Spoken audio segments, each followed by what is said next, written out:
Deep within the sterile halls of the dead mansion, a young girl wipes her nose while hiding a razor-sharp blade behind her back. The director watches through tinted glass as his children transition from sobbing orphans to cold-blooded killers in a heartbeat. Here, every child is raised as a living computer, their only purpose determined by the highest bidder. To ensure absolute control, 3 inescapable principles are wired into their very subconscious minds. The first rule is absolute, the word of the parent is law, demanding total and immediate compliance. The second rule forbids the use of their lethal powers without the explicit permission of that parent. But the third rule overrides all. If a parent's life is threatened, the child must ignore everything to kill the threat.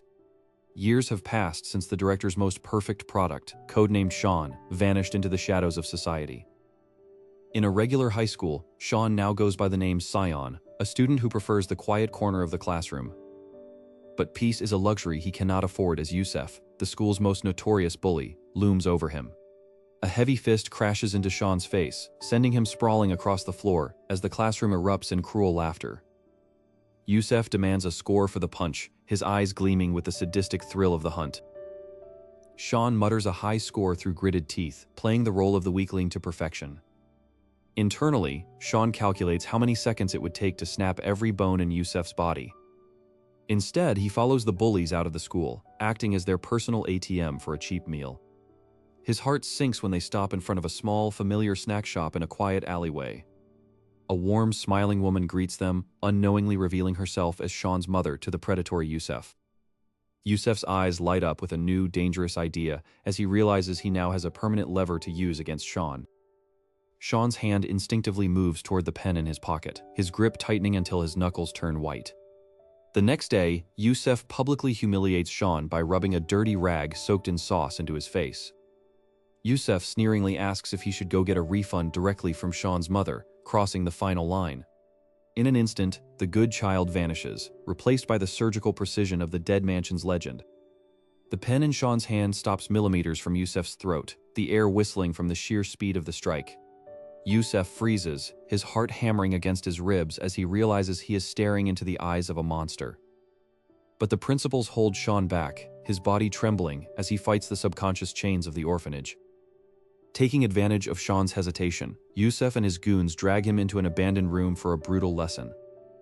For 15 minutes, Sean endures a relentless beating, his blood staining the floorboards as he refuses to fight back. In his semi-conscious state, Sean sees a vision of the orphanage director smiling, praising his obedience. To end the torment without revealing his powers, Sean throws himself through the window, plummeting to the ground below. While Sean lies in the hospital, Yusef plots to eliminate the only witness to his crime, Sean's mother. He brings a suitcase of cash to his followers, buying their silence and their help in a cold-blooded murder. As midnight strikes, the thugs gather outside the snack shop, donning masks and gripping their weapons. Inside, the mother sits alone, weeping over a photo of her son, unaware of the wolves at her door. The thugs are stopped on the staircase by a shadow sitting calmly in their path, blocking the only way up.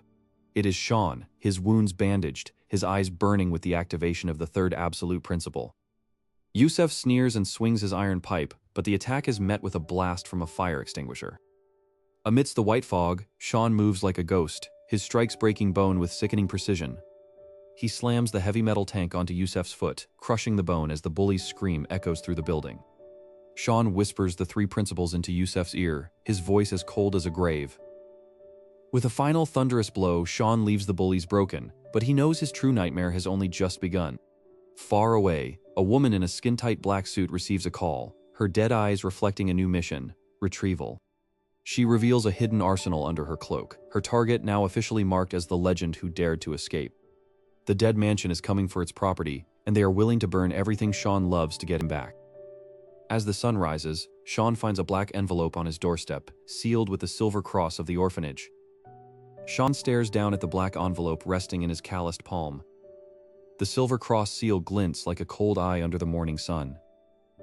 He knows that breaking this seal means the end of his fragile peace. With a swift motion, he tears the paper and reveals the contents inside. A single photograph falls out, showing Sister Rachel standing in a crowded subway station. He realizes the dead mansion has finally tracked his location through his former mentor. Sean quickly packs a tactical bag hidden beneath his bedroom floorboards. A sudden knock at the front door makes him reach for a concealed blade. To his disbelief, a small boy named Eugene is standing there with a blank expression.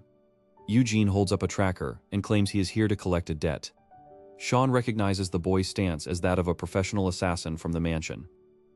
Eugene explains that Sister Rachel is being held at a local distribution center. Sean knows he must move fast before his accidental parent becomes a casualty of war. They arrive at a massive 24-hour grocery store that serves as a front for the mercenaries. Sean scans the aisles, noting the unusual placement of security cameras. He spots a tall man in a manager's uniform whose movements are too fluid for a civilian, turns, revealing a jagged scar that Sean remembers from his training days. It is Instructor Hans, the man who taught Sean how to kill without hesitation.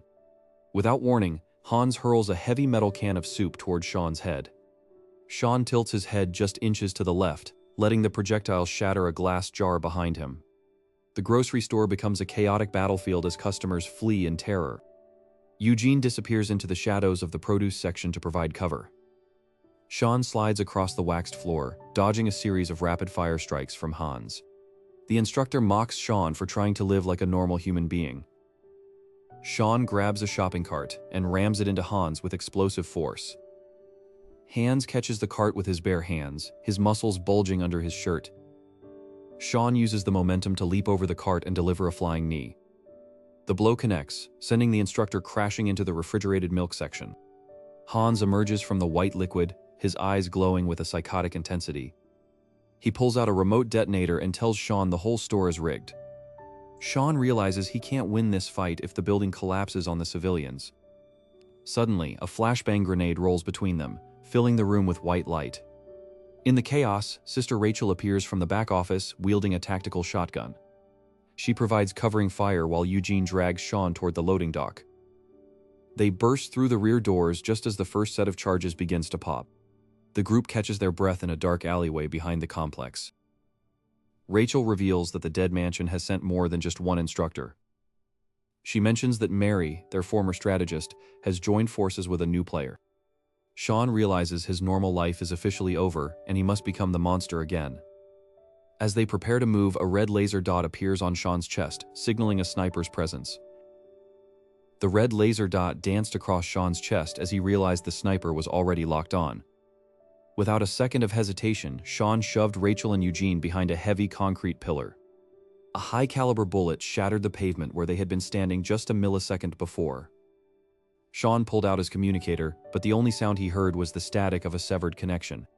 Across the rooftops, Mary watched through her thermal binoculars, her face illuminated by a cruel smile.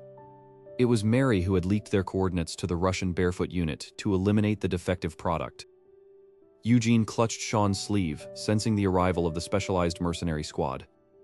Heavy footsteps echoed as 5 massive men in winter camouflage emerged from the fog. Sean knew he couldn't protect his friends while fighting the Barefoot unit alone. Suddenly, a flash of steel cut through the air, knocking the lead mercenary's rifle aside. His former rival, the instructor from the grocery store, stepped out of the shadows to stand beside Sean. The instructor growled that no one gets to kill his favorite student except for him. Together, they initiated the Bad Children Alliance Protocol, a secret contingency against the mansion. Sean moved like a blur, weaving between bullets with the lethal grace of a ghost. He delivered a spinning kick that sent a Russian mercenary flying through a brick wall. The instructor handled the remaining 4, using their own momentum to disable their limbs. Mary watched the feat in disbelief as her elite unit was dismantled in mere minutes. The temperature in the alley suddenly dropped, and a thick, unnatural frost began to cover the ground. Null descended from the sky, landing softly without making a single sound. Sean felt the weight of Null's presence, a crushing pressure that threatened to break his spirit. Null unsheathed his blade, the sound of the metal ringing like a funeral bell. The instructor tried to intervene, but Null moved faster than the human eye could track. With a single strike, Null sidelined the instructor, leaving Sean as the only one left to fight. Sean tapped into the forbidden 4th principle, a state that bypassed all neurological limiters. The two legends collided, the shockwave of their impact shattering the surrounding windows. Sean used his knowledge of the mansion's techniques to predict Null's every move. For the first time in his life, Null showed a hint of effort as he parried Sean's relentless assault. Mary screamed through the comms for the orbital strike to be authorized, uncaring of the collateral damage. But Eugene had already hacked into the system, locking Mary out of her own network.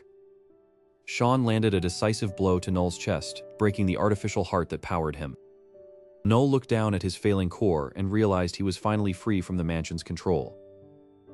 As Null faded into the light, he whispered that Sean was the only one who truly escaped. The battle ended, and the silence that followed was the first true peace Sean had ever known. Rachel and Eugene ran to him, confirming that the threat of the mansion had been neutralized. The instructor stood up and nodded to Sean, acknowledging him as a man rather than a weapon. Mary was found by the authorities, her legacy destroyed by the very children she tried to control. Sean decided to leave the life of a mercenary behind forever to look after his new family. He burned his tactical gear in a small fire, watching the smoke carry away his old identity. The legend of Sean was no longer a story of a killer, but a story of a protector. In the end, he learned that the strongest principle wasn't one of combat, but of love.